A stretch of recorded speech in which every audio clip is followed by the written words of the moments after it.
ભરૂચના ઐતિહાસિક બળિયાદેવ મંદિરમાં ટ્રસ્ટીઓનો વિવાદ વકર્યો, મામલો પહોંચ્યો પોલીસ મથકે। ઐતિહાસિક બળિયાદેવ મંદિરમાં ટ્રસ્ટીઓની નિમણૂક મામલે વિવાદ, ચેરિટી કમિશનરના સ્ટે છતાં નાણાકીય ઉચાપતનો આક્ષેપ।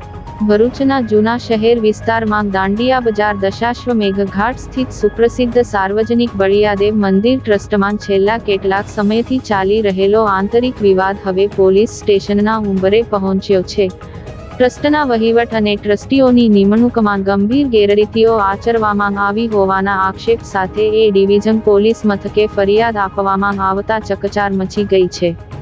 ટ્રસ્ટના મૂળ ટ્રસ્ટી અશ્વિનભાઈ રમણલાલ માસ્તરે ખુલાસો કરતા જણાવ્યું છે કે અન્ય ટ્રસ્ટી નવીનભાઈ રાણા અને તેમના સાથીદારોએ ખોટા અને બનાવટી દસ્તાવેજો ઊભા કર્યા છે। આ વિવાદમાં સૌથી ચોંકાવનારી બાબત એ છે કે અશ્વિનભાઈ હયાત હોવા છતાં કાગળ પર તેમને મૃત જાહેર કરી દેવામાં આવ્યા હતા અને તેમની જાણ બહાર અન્ય 4 વ્યક્તિઓની ગેરકાયદેસર રીતે ટ્રસ્ટી તરીકે નિમણૂક કરી દેવામાં આવી છે। આ ગેરબંધારણીય પ્રક્રિયા સામે સુરતના સંયુક્ત ચેરિટી કમિશનર સમક્ષ કાયદેસરની લડત શરૂ કરવામાં આવી હતી, જે સંદર્ભે ગત 5મી માર્ચ 2026ના રોજ ચેરિટી કમિશનરે કડક વલણ અપનાવી નવી નિમણૂક પામેલા તમામ ટ્રસ્ટીઓ પર આગામી સુનાવણી સુધી સ્ટે ઓર્ડર જાહેર કર્યો હતો। ફરિયાદીના વકીલ પાર્થ કંસારાના જણાવ્યા અનુસાર કાયદાકીય મનાઈ હુકમ હોવા છતાં વિવાદિત ટ્રસ્ટીઓ દ્વારા મંદિરની દાનપેટીમાંથી રોકડ રકમ કાઢી લેવામાં આવી હોવાનું સામે આવ્યું છે। ફરિયાદીના વકીલ પાર્થ કંસારાએ આક્ષેપ કર્યો છે કે સ્ટે ઓર્ડરનો અનાદર કરીને દાનના નાણાં લઈ જતી ઘટના વિડીયોમાં કેદ થઈ છે।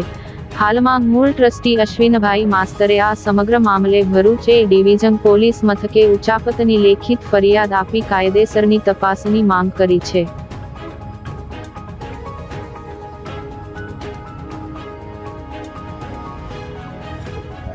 હું એડવોકેટ પાર્થ કંસારા સુરતથી।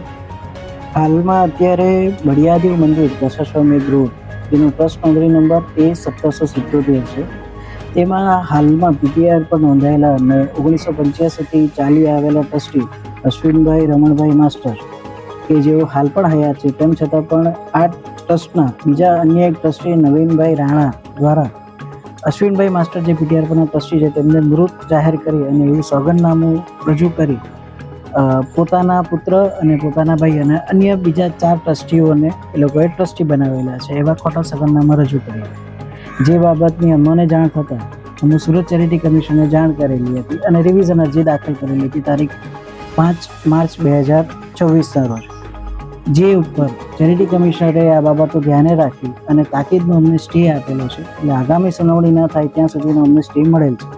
તેમ છતાં પણ હાલ અમારી ધ્યાનમાં આવેલ છે કે ગત તારીખ 14 માર્ચ 2025ના રોજ 2026ના રોજ નવીનભાઈ રાણા દ્વારા મંદિરે આવી અને કોઈપણ ટ્રસ્ટીઓની ગેરહાજરી કે કોઈપણ વ્યક્તિઓની ગેરહાજરીમાં પોતાના અન્ય 2 કિસ્સામાં જે ત્રાહિત છે, જેનું અમને નામ એડ્રેસ ઠેકાણું ખબર છે ને, તે વ્યક્તિઓને સાથે રાખી મંદિરની દાનપેટી ખોલી અને નાણાંની ઉચાપત કરી ગયેલ હોય, જે બાબતની અમે તે બાબતની સ્ટે માટેની જાહેરાત પણ કરી છે। તે લોકોને ઓર્ડરની કોપીઓ પણ મળેલી છે, તેમ છતાં પણ એ લોકોએ આ કાવતરું ઘડેલ છે, જે બાબતે અમે પોલીસ સ્ટેશનમાં પણ અરજી આપવા જઈ રહ્યા છીએ।